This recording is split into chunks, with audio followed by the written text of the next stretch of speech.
Hey guys, tonight we drift into a haze of time, literally. Picture this: the first humans huddled around flickering campfires, long before anyone invented snacks or playlists, just trying to survive the night. The air smells of charred meat, damp earth, and the strange sweetness of burning plants tossed in by accident. Someone coughs, someone laughs, someone stares a little too long into the flames and feels the world go just a bit fuzzy.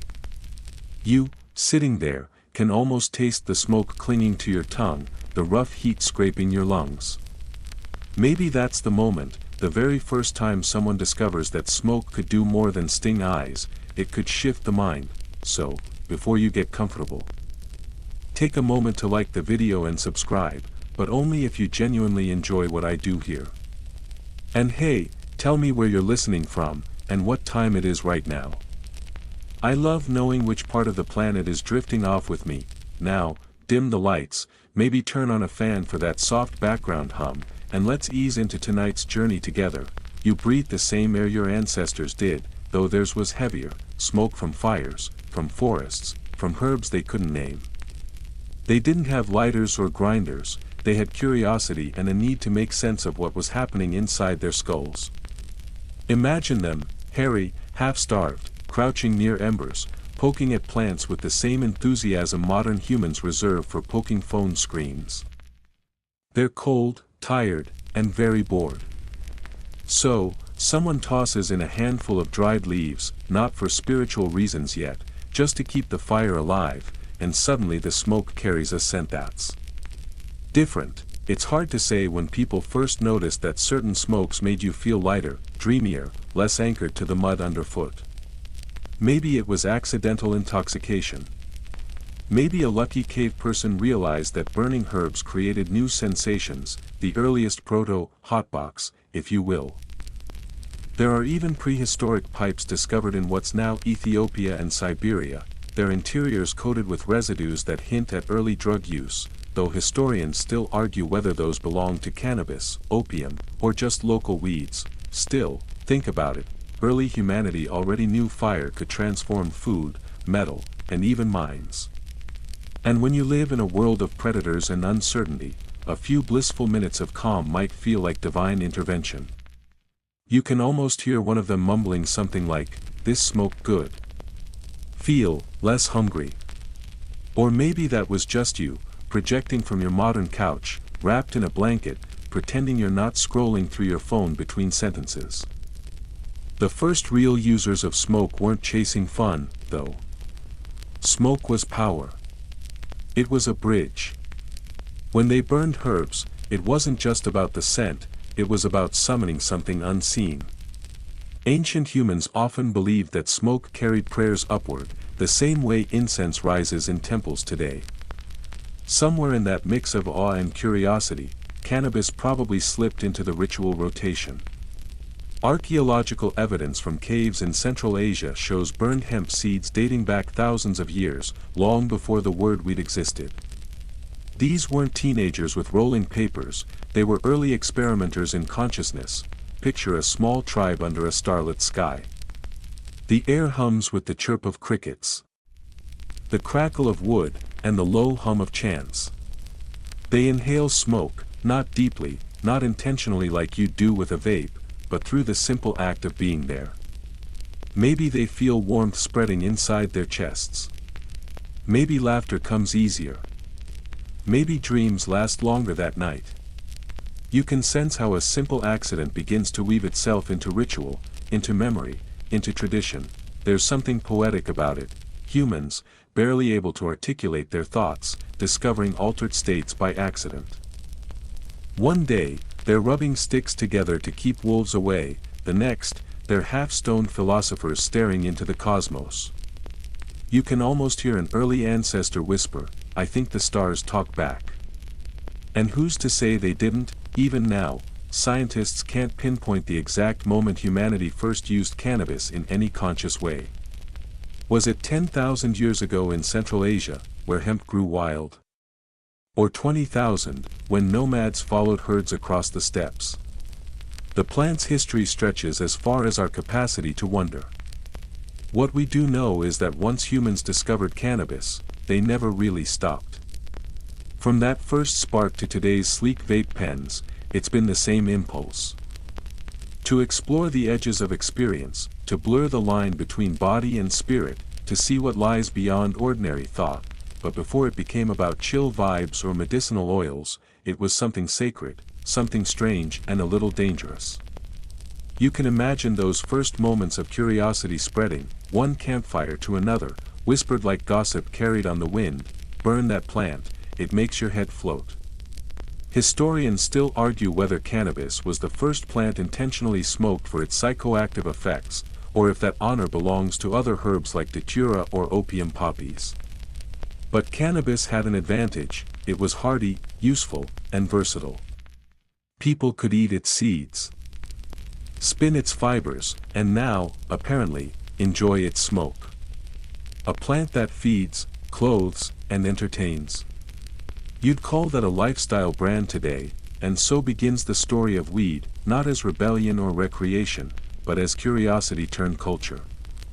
From a single puff of mysterious smoke, you start a journey that winds through ancient temples, desert tents, royal courts, jazz clubs, and beyond. The ember has been lit. The story is just starting to curl upward. You're still sitting by the fire as dawn creeps in when the mood shifts. No one's tossing random plants into the flames anymore, they're careful now. The air turns sweet, resinous. Across from you, a figure draped in animal hides murmurs in an ancient tongue. The tribe calls them seer, healer, or simply the one who dares speak to spirits. Tonight, you've stepped into the world of the first shamans and spirit plants. The smoke thickens as they throw something into the fire: early ritual cannabis. Millennia before anyone rolled a joint, shamans believed this plant opened a door to the divine. They cupped their hands, inhaled deeply. Around them, a low hum rises, rhythmic and hypnotic. You feel it too, warmth climbing your arms, the night breathing with you. Early humans weren't chasing euphoria, they were chasing connection to stars. Earth, ancestors, themselves. Cannabis's ritual use reaches back to ancient Siberian and Central Asian tribes. The Scythians, nomads of the steppes, left artifacts and even gossip in Herodotus's writings: hemp seeds on hot stones, smoke-filled tents, shouts of joy. Across Asia, Mongolian, Indian, and Iranian shamans used cannabis to speak with spirits. It was sacred technology, not vice. Picture it: a shaman cross-legged by a clay bowl of crushed seeds, chanting as smoke drifts upward. Villagers believe it carries their prayers skyward. The embers crackle. The smoke swirls like whispered language. Historians debate whether these rituals were medicinal or spiritual, but one thing's clear. Cannabis was never just a plant. It was a presence, a bridge between body and cosmos. Smoke itself held power. Every culture found its own sacred scents: sage, cedar, frankincense. Cannabis simply took people farther. Time skips: Siberian shamans wrapped in furs, healers on the Iranian plateau easing pain, hemp pollen in a Romanian cave. Burnt resin and human curiosity hang in the air. Soon, cannabis became a companion. People cultivated it, some strains for rope, some for healing, some for laughter. Tribes shared seeds and stories. Smoke rose from tents, temples, and plains. Meaning shifted, ritual endured.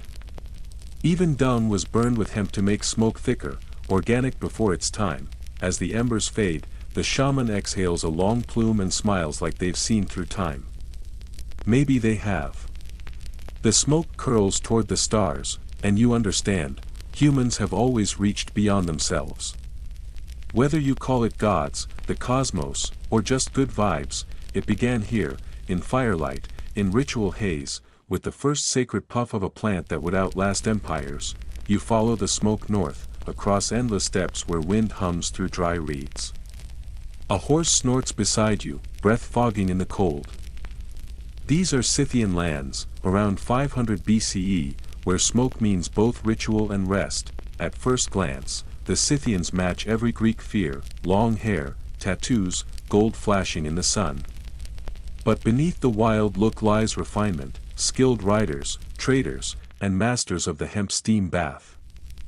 Herodotus later wrote wide-eyed about how these warriors howl with joy inside smoke-filled felt tents, unsure whether to call it a rite or the world's first rave.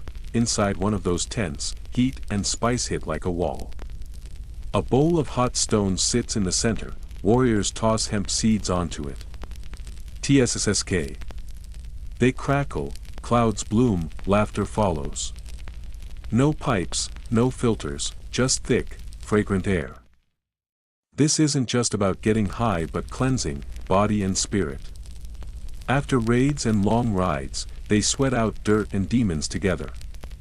You can almost feel your skin prickle with the steam, hear the blend of coughing, laughter, and early step humor. Life short. Horse faster. Smoke good. Historians still debate whether the hemp was potent or just symbolic. Maybe spiritual, maybe mild sedation, maybe a rowdy spa day. Whatever it was, the custom spread fast. Tribes across Central Asia carried hemp not only for rope and oil but for that promise of fragrant release. You step outside, lungs sliced clean by cold air. Frost glitters on grass. Horses stomp, bronze gleaming on saddles. A shaman burns more hemp nearby, voice low in chant. The line between hygiene and hallucination blurs. For the Scythians, hemp was more than smoke. It grew wild here, giving fiber for clothes, oil for lamps, food from seeds, and joy from heat. Archaeologists even found bronze cauldrons with cannabis residue and golden bongs, proof of ancient experimentation. You can almost hear one warrior say, "This mix hits different." Smoke marked every threshold, burned for the dead, for victory feasts, for balance between earth and sky. To be Scythian was to ride, fight, and smoke. You mount a sturdy steppe horse, galloping through pale grass. The air smells of resin and ash. Hemp plants sway by rivers, their jagged leaves trembling like green fire. This is when cannabis truly travels, carried in saddlebags, traded across continents. Whether they invented it or inherited it, the Scythians perfected the ritual. Each rising puff carried their legacy forward. Behind you, the golden camp shrinks to dots, laughter fading into the wind. Another handful of hemp seeds hits hot stone. Another cloud rises to the sky. The world's first smoke session isn't ending, it's just moving on. The wind carries you south, down from the steppe into the Nile Valley, where the air feels thick and ancient. Time drifts differently here, among pyramids and papyrus reeds. You step off a reed boat, sandals sinking into mud. The first thing you notice is the scent: incense, honey, resin. And something faintly skunky curling from a brazier. Welcome to Egypt, land of gods, gold, and early medical marijuana. The Egyptians blurred the line between mysticism and medicine. Their physicians were priests, pharmacists, poets. If it healed or soothed, it earned its place. Cannabis, Shemshemet, appears in the Ebers papyrus around 1500 BCE, used to ease inflammation, sore eyes, even childbirth pain. Picture a healer grinding dried leaves with a stone pestle, mixing the powder into honey or oil. The room smells of balm and earth. A patient groans as the healer prays to Sekhmet, goddess of medicine and war. The mixture is applied, smoke wafts, and, if the gods are kind, the pain ebbs. Whether they actually smoked cannabis remains debated. Some think it was topical, others burned it in rituals.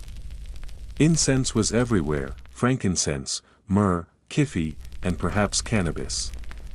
If you're scenting the afterlife, why hold back? In temple halls, priests in white robes wave censers, clouds swirling toward statues. The air is thick, fragrant, timeless. Whether it's weed or myrrh, the calm is the same.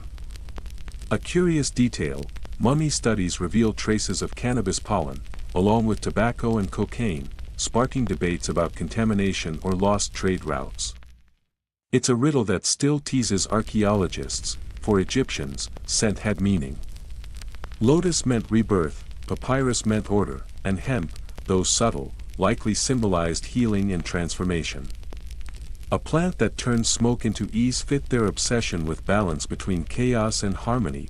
In a bustling market, a vendor waves dried herbs, for eyes, for pain, for love. He lifts one bundle to your nose, and there it is, that same unmistakable hint. He grins. The gods like this one. Later, in a temple garden, a young acolyte grinds herbs beside a still pool. Medicine for the heart, he murmurs.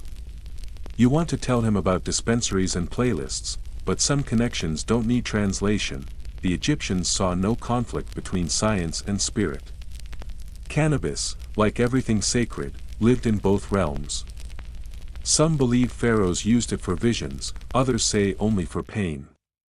Evidence lingers in papyri, jars, faint carvings, but the story remains half smoke, half stone.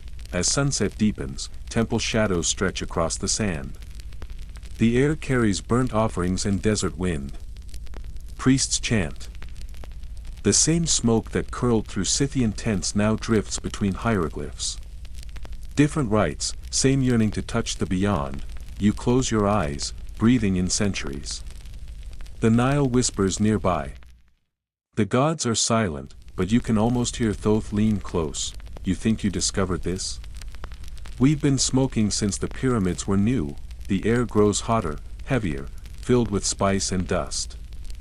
Egypt's temples dissolve into saffron and smoke. Beneath your feet, warm stone, above, the endless hum of prayer. You're in India, 3,000 years ago, or maybe yesterday.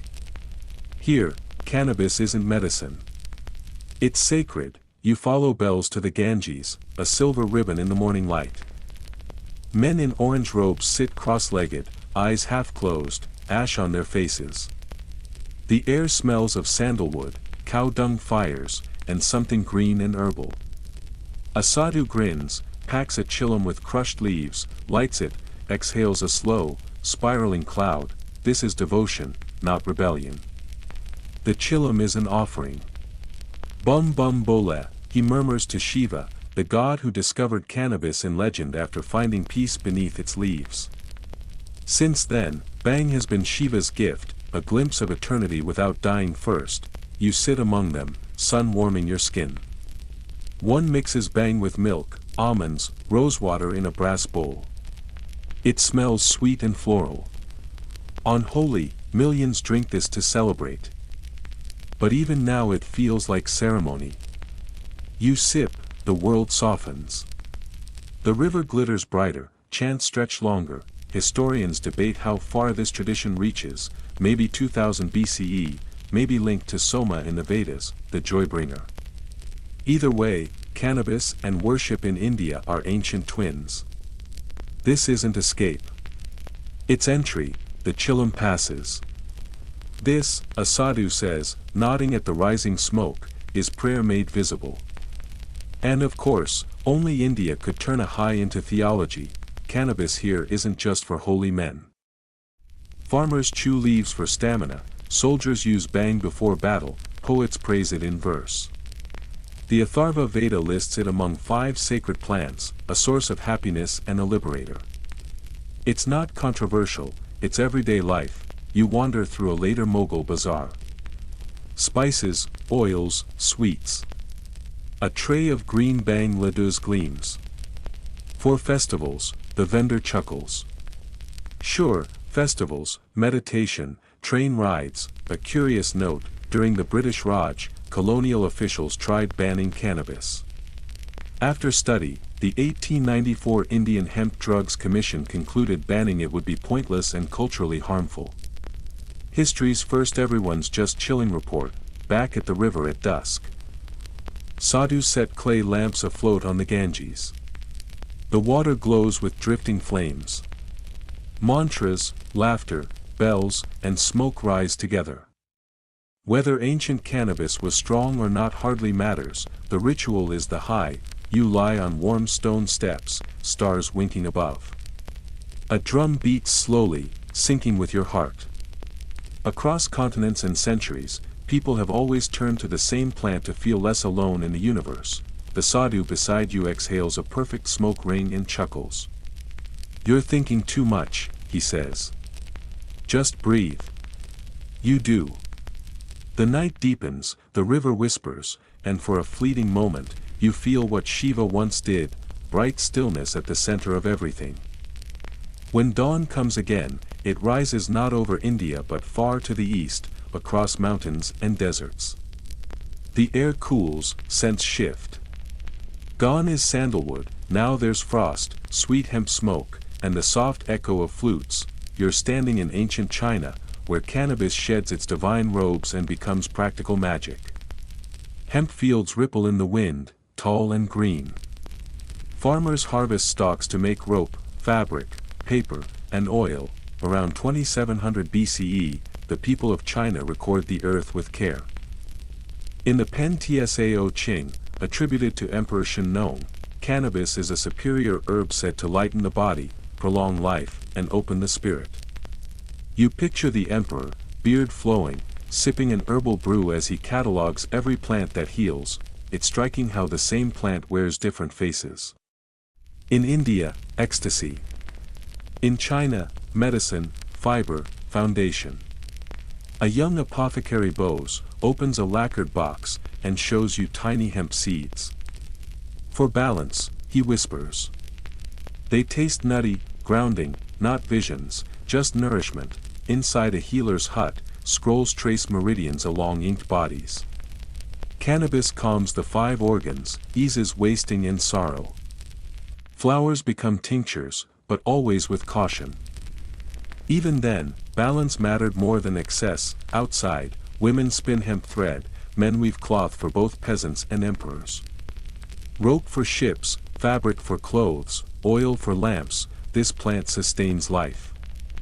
Long before anyone called it a drug, it was civilization's backbone. 1,000 years pass in a blink.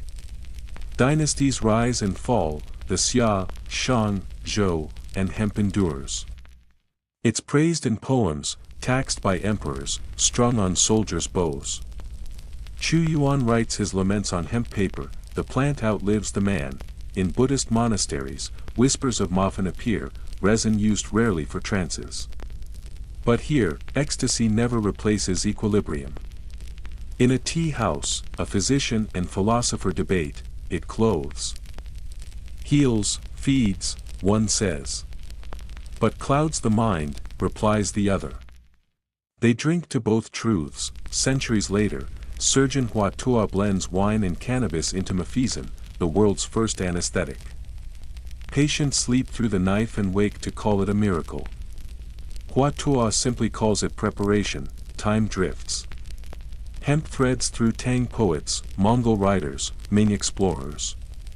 It binds scrolls, fills sails, soaks into the ink that records history. You walk beyond city walls beneath a pale moon. An old woman gathers seeds for porridge, a child runs through the stalks. The air smells of resin and earth. Cannabis here isn't sacred or forbidden, it's woven into ordinary life. India sought transcendence. China sought continuity. Between escape and endurance, the plant found purpose. The wind sighs through the fields, whispering secrets older than any empire. When you open your eyes, moonlight shifts, and the hemp dissolves into a sharper, colder land. Hooves echo through snow.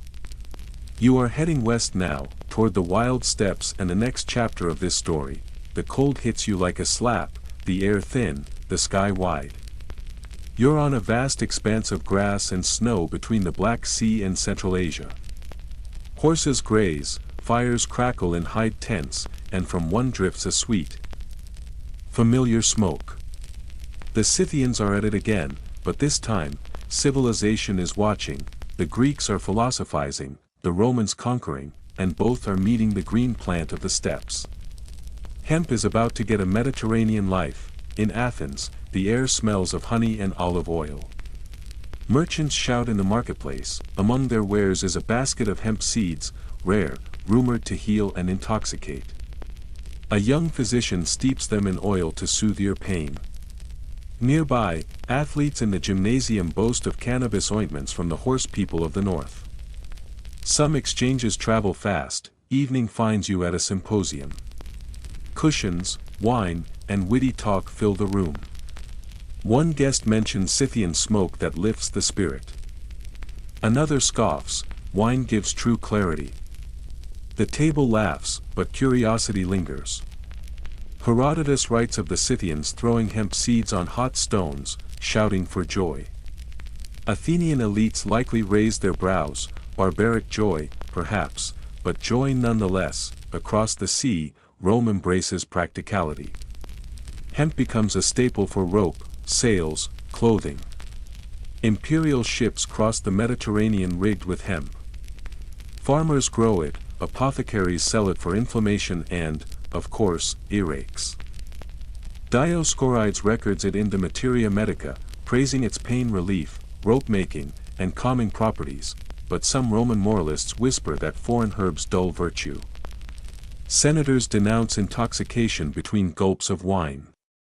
The plant grows quietly anyway, in gardens, in hands that know its worth. Women use seeds for childbirth poultices, soldiers for wounds. Poets and lovers experiment in private. In Pompeii, graffiti about green flowers and love lingers on a wall. Did the ancients truly get high? No one can say for sure. Some traces of smoke, some suggestive texts, but philosophy and empire may have kept things tame. Or maybe the real haze burned in the borderlands, where Greeks mingled with nomads already well acquainted with smoke and joy. One night, by the Aegean Sea, fishermen mend hemp nets under a white moon. Tar and salt hang in the air. You think of the plant's journey, from ritual tents to markets, from temples to taverns. Everywhere it goes, people shape it to their needs. At dawn, ships ready to sail. Ropes creak, sails fill. A sailor hands you a small pouch, hemp seeds from a Scythian trader. Good luck charm, he grins. You pocket it, imagining new soil. The prow cuts east along the Silk Road, carrying silk, spice, jade, and soon, these seeds. Behind lie philosophers and healers, ahead, deserts, mountains, centuries. Cannabis will flow through it all, a silent passenger of history. You breathe in hemp and salt one last time before the wind shifts. The Silk Road beckons. The smoke is on the move again, the world blurs into sand and silence. The air is dry, dust, sweat, the smell of pack animals. You're on the Silk Road, that legendary artery linking empires. By day, the sun is merciless, by night, the desert hums with caravans moving like dark rivers. And hidden among silk and spice are seeds of a plant quietly reshaping every culture it touches. You ride with a cheerful Sogdian trader. Hemp grows anywhere, he grins. Good crop for poor men, strong ropes for rich men. His caravan carries silk, jade, herbs, ginseng, opium, and pots of cannabis resin. For Samarkand, he adds with a wink, and for the long nights. Days pass over dunes and frozen passes, Bactria, Kashgar, Samarkand, crossroads where languages tangle and smoke rises from many pipes. Chinese apothecaries trade notes with Persian doctors. Hemp appears on tax tablets beside salt. At night, under star-heavy skies, traders light a communal fire. Resin burns in a bronze censer, sweet smoke softens voices, and laughter drifts like sparks. Cultures blend not by decree, but through shared warmth and smoke. Debates over cannabis's direction of travel seem irrelevant here, everything flows both ways. Chinese hemp paper reaches Persia, Indian bang recipes move north. Merchants press resin into waxed cakes that last for months. The first hashish, you see the plant everywhere, rope for tents, seeds roasted for food, oil for lamps. Buddhist monks brew it lightly before meditation. Persian mystics call it the herb of reflection. Along the road, stories swirl like sand, Alexander's hemp ropes, Chinese soldiers' aching feet, camels soothed by smoke. Half its power lives in legend, in Samarkand's bazaar, a small tea house glows hazy. The host pours tea, serves sweets, and passes a small alabaster pipe. For the road, he says. The taste is earthy and floral. Limbs loosen, music floats. For a moment, the world outside fades. Cannabis is becoming more than trade, it's becoming ritual, a shared language of calm. Westward in Persia, the word hashish appears in 9th century texts. Tales of the assassins blur fact and myth, but its presence is undeniable. One night, your Sogdian friend muses by the fire. In the east, it's medicine. In the west, sin. For me, good business. Resin burns soft and sweet on the wind. The plant adapts like water, holy herb, rope, anesthetic, pleasure. It doesn't demand a crown, just a spark. At dawn, the caravan moves again. The sun turns the dunes to gold. The Silk Road stretches on, a thread binding human curiosity. Cannabis is part of that thread, woven through healing, wonder, and smoke. Camels groan, traders shout, the road leads west, to Persia, then Baghdad, where poets and mystics will turn this humble plant into legend. You look back once. Last night's smoke still curls in the sky, almost leaf-shaped, before vanishing into blue. The world grows greener as you ride west, the desert softening into rivers, gardens, and the domes of a magnificent city. The air smells not of dust anymore, but of jasmine, ink, and spice. You've arrived in Baghdad, part of the Islamic Golden Age, a city that hums with poetry, mathematics, astronomy, and just enough vice to keep things interesting. It's the 9th century, and cannabis, now known to many as hashish, has taken on a life of its own. The word rolls off the tongue like something illicit and exciting. You hear it whispered in the bazaar, traded in alleyways, and sung about in taverns that pretend to be tea houses. The scholars call it an intoxicant. The poets call it inspiration. The rulers, as usual, are torn between banning it and quietly enjoying it. You follow the scent of sweet smoke into a lush courtyard where fountains murmur and nightingales trill. Cushions line the floor, and men in silk robes recline under the stars. Someone passes around a delicate clay pipe, its bowl glowing faintly red. The host laughs, quoting a line of verse, "Bring me the herb that makes wise men forget their woes." You take a small puff. The world tilts slightly, pleasantly. Laughter ripples like water. Historians still argue whether hashish truly entered mainstream Islamic culture at this point or a bit later. What's clear is that by the time of the Abbasid Caliphate, the stuff had become both medicine and mischief. In hospitals, doctors prescribed cannabis extracts for digestive troubles and melancholy. In private homes, mystics and poets experimented with it as a means to loosen the veil between man and the divine. You hear one of them murmur, eyes half closed, "Through smoke, the heart sees what the eye cannot." Not everyone approves. Religious jurists, confronted with rising reports of public hashish dens, declare it haram, forbidden. It clouds the intellect, one sermon warns. It breeds idleness. But even in those same cities, you can find scholars debating whether that prohibition truly applies. After all, the Quran forbids wine explicitly, but cannabis? That's a murkier topic. So the argument smolders right alongside the embers in every brazier. Is this plant a gift or a temptation? You stroll through Baghdad streets at dusk, and the contrasts are everywhere. Libraries where scholars calculate the movements of stars sit just a few doors down from smoky backrooms filled with laughter and rhymes. In one of them, you hear a poet reciting his ode to hashish, "O green delight that silences sorrow, thou art my candle in the night of reason." Everyone applauds, including you. Out in the countryside, the plant grows tall along the canals, tended by farmers who barely know the commotion it causes in the capital. They use it for rope, oil, and medicine. The resinous tops, however, are something special, scraped off, pressed into small bricks, and sent downriver in secret crates.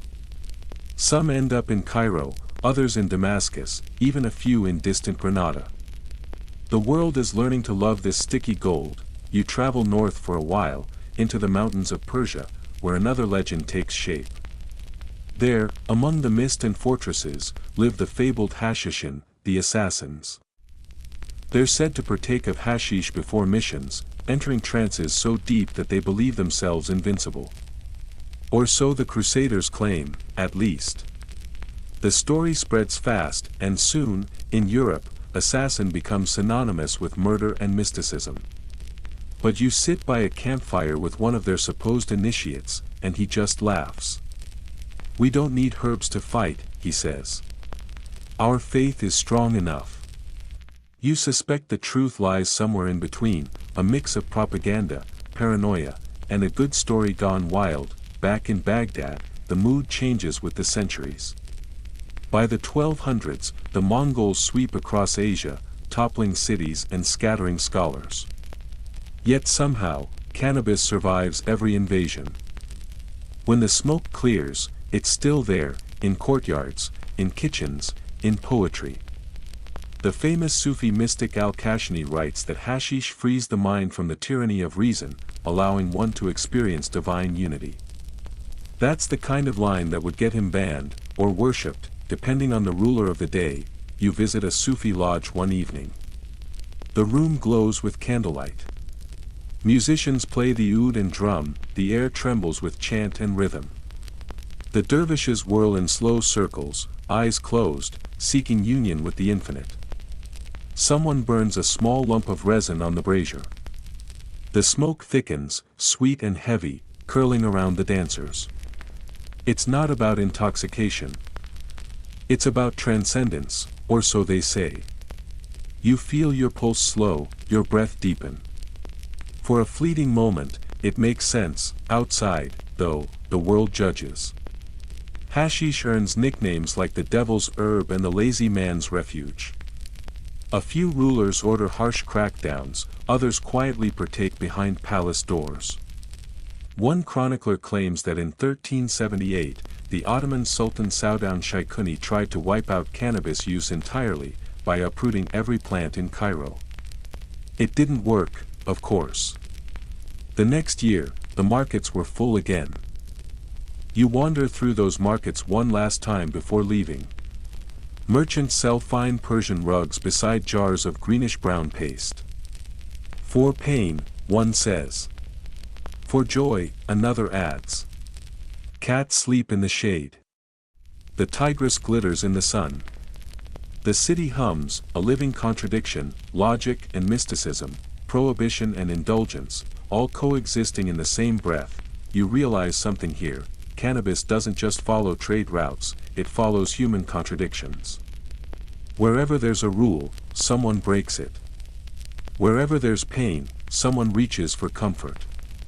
And in that tug-of-war between spirit and flesh, the plant keeps thriving, unnoticed yet unstoppable, when you finally leave Baghdad. The smoke follows you, thin trails rising above the rooftops, drifting into the desert, crossing oceans. Soon, those faint curls will reach medieval Europe, where hemp fields grow quietly under gray skies, and monks brew tinctures in silence. But for now, in the golden dusk of this city, you breathe in one last slow exhale and watch the past shimmer like a mirage. The world cools again. You open your eyes to gray skies and damp air, the scent of rain-soaked fields and wood smoke. The gold and spice of Baghdad are long behind you. Now you're standing in medieval Europe, somewhere between the 12th and 14th centuries, where life is quieter, simpler, and, let's be honest, a bit muddier. Here, hemp is not exotic, not sacred, not even controversial. It's just practical. You watch peasants harvesting tall green stalks in a village field, chatting as they bundle them for retting in shallow ponds. The smell is earthy, almost sour. When the stalks dry, they'll be beaten and spun into rope and cloth, rough tunics, ship rigging, paper for the monastery. Hemp is everywhere, woven into the literal fabric of medieval life. Inside a monastery nearby, monks labor over illuminated manuscripts. The parchment glows creamy gold under candlelight.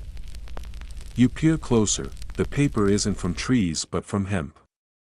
The ink flows smoothly, the letters crisp.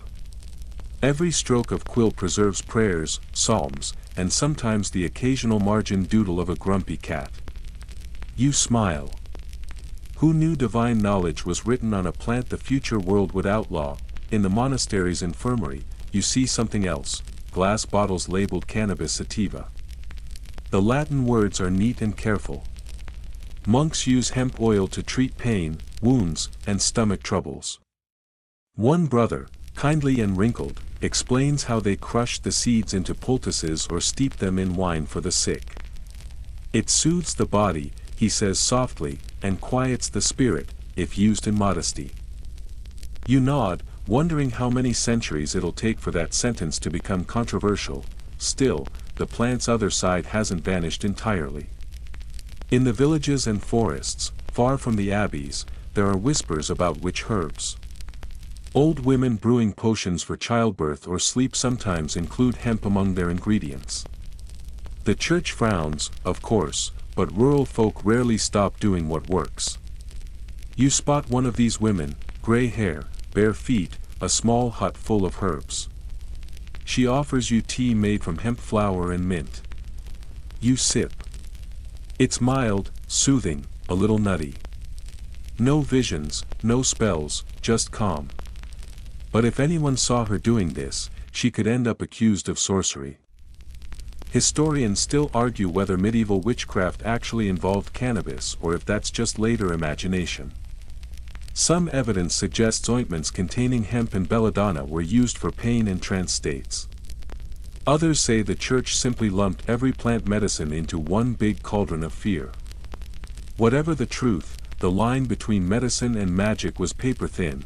You wander through a market in a small English town. Merchants sell hemp cloth by the bolt, rope by the coil, seeds by the sack. Everyone needs it, sailors for their ships, farmers for their tools, scribes for their pages. Even kings rely on hemp. Without it, their navies couldn't sail, their letters couldn't be written, their armies couldn't tie a single knot. Yet no one here seems to think of the plant as dangerous. It's just part of life, and yet, beneath that simplicity, there's an undercurrent. Travelers returning from the East bring strange tales, stories of hashish-eating mystics and intoxicating herbs that bring laughter from the belly. In taverns, these stories mix with ale and exaggeration. They smoke it. One man insists. Like burning wine through their nose. The listeners gasp, half horrified. Half curious. You can tell it's only a matter of time before curiosity wins. One night, you find yourself in a small port city, Genoa, maybe, or Marseille. The sailors have been drinking. Someone passes around a pouch of dark resin, claiming it came from the east. They crumble it into wine, stir, and drink. Soon the room is full of slow laughter and terrible singing. You're pretty sure the resin is hashish. The next morning, everyone swears it was just bad wine. You smile. Denial travels faster than truth.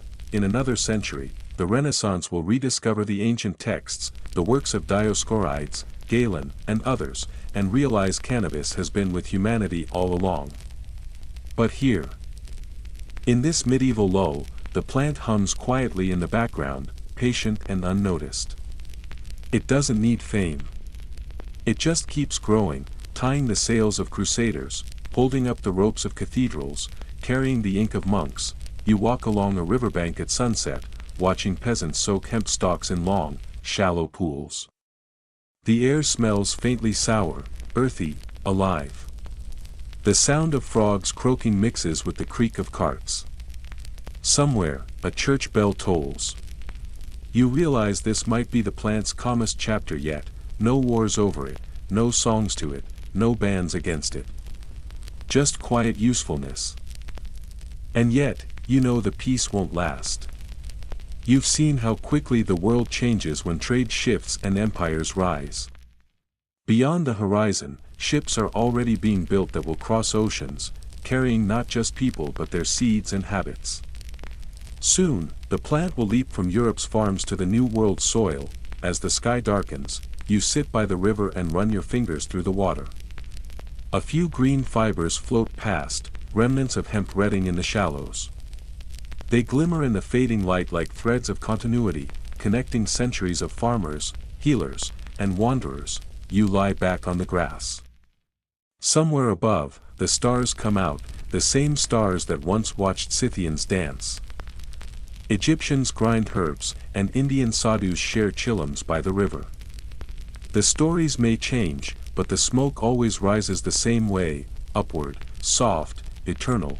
You close your eyes. Tomorrow, you'll follow those sails west, where colonists, explorers, and entire empires will plant hemp anew, turning it once again into a tool of survival, and sometimes, a spark of controversy. But for now, the night is quiet, and the hemp fields whisper only peace. You wake to the sound of gulls and creaking timber. The smell of tar, salt, and damp rope fills the air. You're on a ship now, an early colonial vessel, its sails stretched taut above you. And if you look closely, you realize those sails, those ropes, and even the caulking between the planks are made from the same old friend, hemp. The ship is bound westward, toward the New World. It's the 16th or 17th century, and Europe's hunger for exploration is almost frantic. Hemp is no longer just a plant, it's a strategic resource. Without it, the ships can't sail, the empire can't expand, and discovery never happens. You step carefully across the deck, watching sailors coil hemp ropes like extensions of their own muscles. Every line creaks with the rhythm of empire. The English crown, the Dutch traders, the Spanish monarchs, all of them demand hemp. They tax it, regulate it, and even fine farmers who don't grow it. In England, Queen Elizabeth I once decreed that every landowner must plant hemp on a portion of their land. Her navy depended on it. Later, Henry VIII would enforce similar rules, because without hemp, England's ships couldn't hold together long enough to rule the waves. You feel the salt wind hit your face as you lean over the rail. Below deck, barrels of dried hemp fiber and seed rest beside salted meat and gunpowder. You realize the plant is traveling yet again, following humans wherever they go, ready to root in new soil, when the ship reaches the shores of North America. The settlers waste no time. In Jamestown, Virginia, the year is 1619, and a law is passed: every farmer must grow hemp. The colony needs it for rope, for sails, for clothing. You walk through rows of rough stalks in the humid air, watching colonists beat and dry the fibers. The smell is familiar, earthy and damp, but here it carries a sense of beginning. The New World, it seems, starts with old materials. Hemp spreads fast. From Virginia to Kentucky, from Quebec to Mexico, the plant thrives. It's hardy, adaptable, forgiving. Farmers love it because it replenishes the soil. Merchants love it because it sells. You overhear one farmer calling it green gold. Another calls it the rope that binds the world. But alongside the utilitarian uses, something else stirs. Indigenous peoples, who had their own ancient plant medicines, encounter hemp and begin experimenting with it. Some mix it with tobacco in ceremonial pipes, others use it as fiber. And, slowly, whispers emerge about certain settlers using the flowers for recreation. Historians still argue whether early colonists actually smoked cannabis for pleasure. Most records focus on its industrial value. Yet a few odd letters and diaries hint otherwise, references to herb mixtures that bring merriment, or Indian hemp used in festive gatherings. You can almost imagine it, a handful of settlers around a fire, sharing stories, passing a smoldering twist of leaves, laughing softly into the dark. As decades roll on, hemp becomes one of the colony's major exports.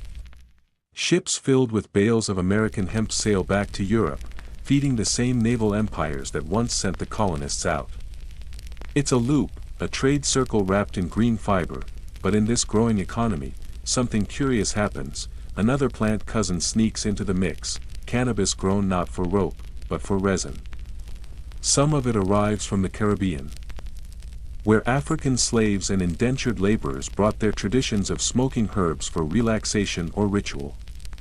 In Jamaica and Brazil, they call it ganja, a word that traveled from India with indentured workers centuries later. You can feel history looping in on itself, carrying seeds in pockets, rituals in memory. By the 1700s, hemp is everywhere, in paper mills, shipyards, and farms. Even the American founding fathers take notice. Benjamin Franklin runs a paper mill that uses hemp pulp. George Washington grows hemp at Mount Vernon. He notes in his diary, began to separate the male from female hemp, rather too late. You grin at that line, wondering if he knew the female part had a little extra kick. Some historians believe he did. Others claim it was purely for fiber quality. The truth? Well, historians still argue whether early Americans might have had more chill than their statues suggest. As revolutions ignite and colonies break free, hemp stays steady. It's on the ropes of ships that fight at sea, in the parchment that holds the first laws of new nations, in the oil that lights early lamps. For a while, it seems untouchable, too useful to lose, too ordinary to fear. But you know better. Every empire's friend eventually becomes someone's enemy. As global trade expands and new industries rise, cotton, steam, steel, old crops fall from grace. Hemp, once a foundation of civilization, will soon be recast as a threat. The sun sets behind a colonial harbor. Sailors haul lines, merchants shout prices, gulls scream overhead. You watch a ship's crew loading crates stamped hemp, Virginia export. The scent of tar and sea salt fills your lungs again. You realize that for all its travels, the plant never chose its destiny, it was just carried along, a quiet passenger in humanity's restless hands. As the ship fades into the dusk, you turn inland. The fields are green. The air heavy with summer. Somewhere in the rows, a farmer hums a hymn. The hemp waves gently in the wind, unaware that the world will soon forget how much it once depended on these humble stalks. You walk a little farther, brushing the leaves with your fingertips. They rustle softly, like paper, like sails, like memory. You know this peace won't last. The next age won't treat the plant so kindly. But for now, it still smells of earth and salt and promise. The sails fade, and the centuries tilt again. You're standing now in the heart of the 19th century, an age of factories, revolutions, and intoxicating curiosity. Steam engines hiss, presses thunder, and the world hums with invention. But amid all this noise, a quiet revolution is unfolding in glass bottles and medical journals. Cannabis, once just a rope crop, is about to become medicine. You're in London, 1840. The fog is thick, curling between the gas lamps. You duck into a small apothecary on Fleet Street. The shelves are lined with brown glass bottles labeled Tinctura Cannabis Indica. The apothecary, in his waistcoat and round spectacles, explains that this new medicine comes from India, a marvelous extract for pain, spasms, and the nerves. He learned about it from a young Irish physician named William Brooke O'Shaughnessy, who had served with the British East India Company. Dr. O'Shaughnessy is a real historical figure, and his curiosity changed everything. While in India, he observed local healers using cannabis for ailments ranging from rheumatism to epilepsy. He tested it himself, carefully, scientifically, and was impressed by its effects. When he returned to England, he introduced cannabis tincture to Western medicine. The Victorian world, always eager for exotic remedies, embraced it eagerly. Soon, you find cannabis listed in the official pharmacopoeias of Europe and America. Doctors prescribe it for everything: insomnia, migraine, muscle spasms, even childbirth pain. It's mixed into syrups, elixirs, and candies.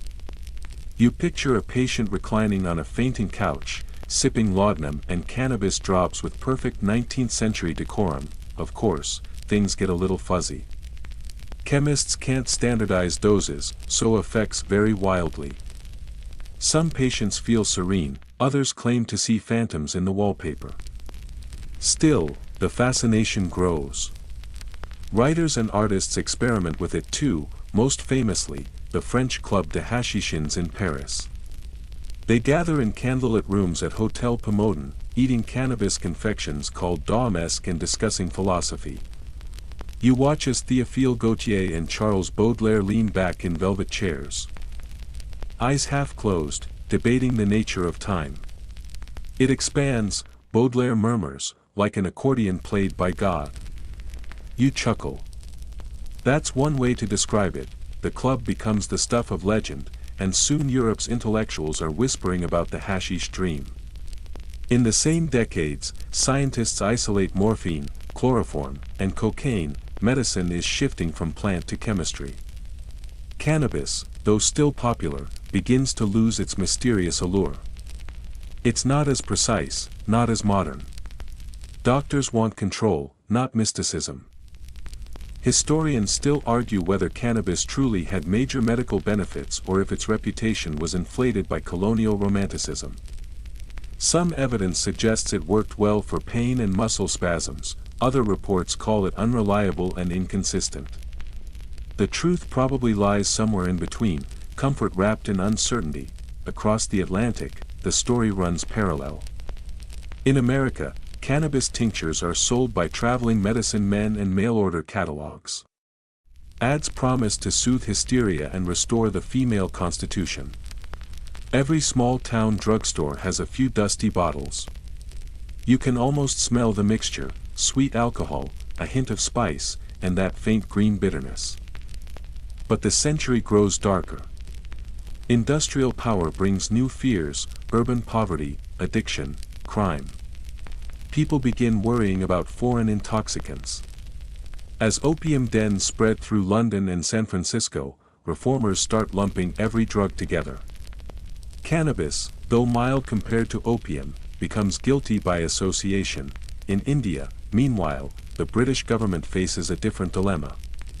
Hemp use is everywhere, ritual, recreation, medicine. Some officials call it harmless, others see it as a moral threat. In 1893, the British commissioned a massive report, the Indian Hemp Drugs Commission Report, spanning 7 volumes and thousands of testimonies. After years of study, the verdict is calm: moderate cannabis use causes little harm. Prohibition would be unjustified. You might think that would settle it. You'd be wrong, because while scientists and colonial bureaucrats write reports, a new century looms, the 20th, and with it comes the rise of industrial capitalism and moral panic. Cotton, nylon, and new synthetic materials start replacing hemp. Pharmaceutical giants push lab-made drugs instead of tinctures. The old plant that once served kings and explorers is about to meet its first real enemy: public relations. You step out of the apothecary and into a London street streaked with horse dung and lamplight. A paperboy shouts headlines about empire and progress. You notice, though, that no one seems to realize how fragile this moment is, how close cannabis is to being forgotten again. You wander through a fog-shrouded park. The air smells of coal smoke and roses. Somewhere nearby, a doctor closes his shop for the night, locking up bottles of cannabis tincture that will soon be declared obsolete. You hear the latch click, soft and final. The wind shifts, carrying the faint scent of machinery and money. It smells like the next century, louder, faster, more suspicious. You sense what's coming: propaganda, bans, paranoia. But for now, the city hums with sleepy curiosity. The gas lights flicker. The fog thickens. You tuck your hands into your coat, feeling the phantom pulse of history's favorite outlaw quietly waiting for its next act. The world grows louder, faster, and angrier as the 20th century dawns. You open your eyes to the neon glare of city streets, the hiss of streetcars, the clatter of industry. Everywhere, machines hum, advertisements scream, and humans feel an urgent need to regulate everything. including a certain green plant that has been quietly tagging along with civilization for millennia, cannabis has arrived at the crossroads of modernity, and the story turns less about utility and more about control. In the United States, for example, the early 1900s are full of shifting attitudes. Immigrants from Mexico introduce recreational smoking of marijuana. Jazz musicians and bohemians experiment in smoky clubs. Doctors, who once prescribed tinctures openly, are now watched warily as new laws emerge. Local newspapers publish alarmist stories, claiming that cannabis leads to insanity, violence, and jazz-inspired hooliganism. You almost laugh, imagining someone blaming a saxophone solo on hemp. In 1930s America, the campaign intensifies. Harry Anslinger, the first commissioner of the Federal Bureau of Narcotics, begins his crusade against marijuana. He paints the plant as a danger to youth, linking it, without evidence, to crime and social decay. Films like Reefer Madness sensationalize the marijuana menace, showing teens spiraling into madness after a single puff. You blink and think, really? After thousands of years, we're at panic mode because someone can't tell hemp from hashish. Historians still argue whether these early propaganda efforts were rooted more in racial prejudice, economic interests, or genuine concern for public health. Likely, it's all three, like a poorly stirred cocktail. Regardless, the result is unmistakable: laws tighten. Arrests rise, and the plant that once clothed navies and cured pain becomes illegal almost overnight. Meanwhile, the world outside America moves differently. In Europe, cannabis is still used medicinally, though regulations increase, and public opinion grows cautious. Colonial powers in Africa and Asia attempt to manage traditional uses of the plant, often misunderstanding or deliberately suppressing indigenous practices. You can almost hear the sighs of countless farmers and healers whose lives depended on hemp. Back in the United States, prohibition is only the beginning. By the 1950s, the penalties escalate. The plant is demonized, driven underground, and a clandestine culture begins to emerge. Jazz clubs, college dorms, and bohemian circles keep the tradition alive, but always in shadows. You wander a smoky basement, saxophone wailing, smoke curling lazily above your head. The air smells faintly of hashish and rebellion. The world has changed, but the plant endures. Cannabis isn't just surviving, it's adapting. People experiment with different strains, new cultivation methods, and ways to conceal it from the law. Countercultures emerge: beatniks, hippies, folk musicians, and eventually, rock stars. Somewhere in Greenwich Village, a poet recites, "Green leaves, old friend, you outlast us all." And for the first time in centuries, the plant becomes a symbol not of utility, not of medicine, but of personal freedom. You travel to the 1960s now, the air thick with political unrest and music. Streets are painted with slogans: "Make love, not war." Campus lawns fill with students passing joints under trees. Psychedelia, experimentation, and civil rights collide. Cannabis is everywhere and nowhere at once, legal in memory, illegal by law, cultural in spirit. It smells of freedom, curiosity, and a little bit of teenage defiance. The scientific community keeps pace. Researchers study THC, CBD, and the plant's neurological effects. Some find medicinal value. Others declare its harms overstated. Debates rage, while the plant itself waits, patient and immutable. Historians still argue about the efficacy and social impact of 20th century prohibition, but one thing is certain: cannabis has proven remarkably resilient. By the end of the century, the seeds planted centuries ago, from the hills of China to the Silk Road, from Baghdad to the colonies, have sprouted a global subculture. You walk down a quiet street at dawn, smelling dew and faint smoke in the air. You remember the monks, the sailors, the apothecaries. Every century has left its fingerprint, every culture its ritual. And here you are, witnessing the modern chapter, underground yet thriving, persecuted yet persistent, a living thread connecting millennia. You pause, letting the city's sounds wash over you. Somewhere, a train whistles, a dog barks, and someone laughs. The plant has survived empires, laws, and hysteria. It's humble, patient, and eternal, ready for whatever the next century will bring. The 21st century opens like a sunrise after a long, stormy night. You're walking down a sunlit street in Amsterdam, the air smelling faintly of coffee, baked goods, and something green and earthy. Cannabis is legal here, or at least tolerated. Shops display small jars of flowers, neatly labeled with strange names like White Widow and Blue Dream. You pick one up and inhale gently. The aroma is familiar, comforting, timeless. The plant has finally stepped into the light after centuries of shadow. Scientists study it openly, isolating cannabinoids, understanding their effects, and producing medicines that reach hospitals rather than back-alley pharmacies. Patients use it for chronic pain, epilepsy, multiple sclerosis, even chemotherapy-induced nausea. The world is rediscovering what early physicians and apothecaries already knew: cannabis has value, if used thoughtfully. In Canada, Uruguay, and parts of the United States, legalization spreads. Businesses, research labs, and social enterprises emerge, building an economy around what was once demonized. Cannabis festivals celebrate history, culture, and creativity. You walk through one in Portland. Music, art, and food infused with the plant create an atmosphere that's both festive and reflective.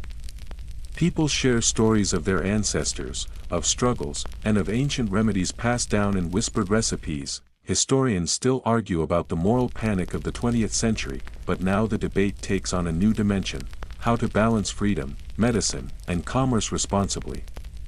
Some worry about corporate monopolies. Others celebrate education and transparency. You wander past a small museum exhibit detailing the plant's journey: Scythian tents, Egyptian tombs, Silk Road caravans, medieval monasteries, colonial fields, apothecary bottles, jazz clubs, and counterculture movements. It's staggering to realize how much one plant has seen. Meanwhile, popular culture immortalizes cannabis in songs, films, and memes. It's no longer only a tool or a medicine, it's a symbol, a conversation starter, a bridge between past and present. You overhear a tour guide telling children that hemp once helped build the first ships and the first papers. The kids giggle at the idea that weed was part of history class. You smile, remembering that history has always been more than just dates: it's smells, sensations, and stories passed down through curious humans. On a quieter street, you encounter a community garden where people cultivate hemp for fiber, seeds, and oil. Elderly gardeners tell you stories of the old days, when people feared the plant or used it secretly. They show you a patch of hemp whose leaves glisten with morning dew. You brush your fingers across them. It's soft, alive, and somehow ancient, at the same time. Debates rage over international policy, medical research, and recreational use. Each new law, each new study, echoes centuries of trial, error, and curiosity. Cannabis, you realize, has become a mirror reflecting human society, our fears, creativity, contradictions, and resilience. You pause by a canal. The water reflects the early morning sun, the city, and a faint haze drifting lazily. It feels like the perfect moment to exhale, to absorb the full weight of centuries: the Scythians, the Greeks, the Sufis, the colonists, the apothecaries, the jazz clubs, the activists, all converging into this calm, golden dawn. You take a slow breath. It smells of history, of earth, and of possibility. The plant that once traveled silently across deserts, oceans, and centuries has finally found a place where it is seen, studied, and even celebrated. And yet, as always, the story isn't finished. You watch the leaves shimmer in the sunlight. They're older than nations, older than empires, older than fear. The plant doesn't hurry. It waits, patient and persistent, knowing that curious humans will continue to discover, debate, and dance around it for centuries more. the story flows into the present, but your mind drifts toward the subtle hum of what comes next. Cannabis is now a global presence, legal in some countries, decriminalized in others, still banned in a few. Everywhere, its history lingers like an invisible thread connecting civilizations, rituals, and ideas. You walk along a quiet street in San Francisco, the scent of coffee, ocean breeze, and faint smoke mixing into an oddly nostalgic perfume. Cannabis has become something simultaneously ordinary and extraordinary. You pass cafes where students sip tea and discuss cannabinoids, medical marijuana dispensaries lined with organized rows of jars, and street musicians whose rhythms feel timeless. Somewhere nearby, an old man in a faded jacket recounts stories of the 1960s, smoky dorm rooms, protest marches, and jazz clubs. He smiles at you knowingly, as if he can see the entire timeline in your eyes. Historians still argue about whether prohibition did more harm than good, whether the counterculture helped or hindered medical research, or whether the corporate commodification of cannabis has diluted its cultural significance. You shrug, realizing that human debate is part of the plant's charm. It thrives in discourse as much as in soil. You wander into a university lecture hall where researchers discuss cannabis therapeutic potential. A student raises her hand, asking about epilepsy treatment, chronic pain, or anxiety. Professors cite modern studies, comparing THC and CBD dosages, delivery methods. You think about monks in Dunhuang, sailors in Jamestown, Victorian apothecaries. Curiosity and experimentation have always been at the core of this plant story. Outside, you pause by a community garden. Here, cannabis is grown for fiber, seeds, medicinal flowers, and sometimes for simple beauty. People tend the plants with care, measuring water, sunlight, and nutrients. You brush your fingers across the leaves. They feel familiar, ancient, resilient, patient. They have survived desert, Silk Road, empire, war, prohibition, and now science. They have watched humanity change in ways both magnificent and absurd. In cafes, classrooms, courts, and concert halls, cannabis continues to provoke conversation and experimentation. Its uses diversify: medicine, recreation, ritual, industry. The debates continue, because curiosity never sleeps. You remember the Silk Road caravans, the Sufi lodges, the colonial fields, and the smoky Parisian salons. They all pulse with the same restless human fascination. The plant's legacy is a mosaic of cultures and centuries. You realize that its journey mirrors our own: exploration, adaptation, triumph, suppression, rediscovery. It is neither hero nor villain, it is a companion, patient and persistent. A witness to human history. You take a slow breath, watching the sun dip low. The city hums softly, cars passing, leaves rustling, water glinting in the fading light. The story winds down, but it is never finished. Cannabis, like history itself, waits for the next curious hand, the next daring experiment, the next whispered legend. You lean back, the air fragrant with possibility, and feel a quiet kinship with all those who have come before you, the farmers, sailors, scholars, mystics, and poets who have passed through centuries carrying green threads that tie the world together. The evening deepens. The city's lights flicker like distant stars. You close your eyes, letting the hum of human curiosity, the whisper of leaves, and the echoes of centuries soothe you into calm. The plant sleeps only when we do, but its story is endless, patient, and quietly infinite. Now, slow your breathing, letting each inhale and exhale soften the edges of the day. Picture yourself lying under a sky that stretches across continents and centuries.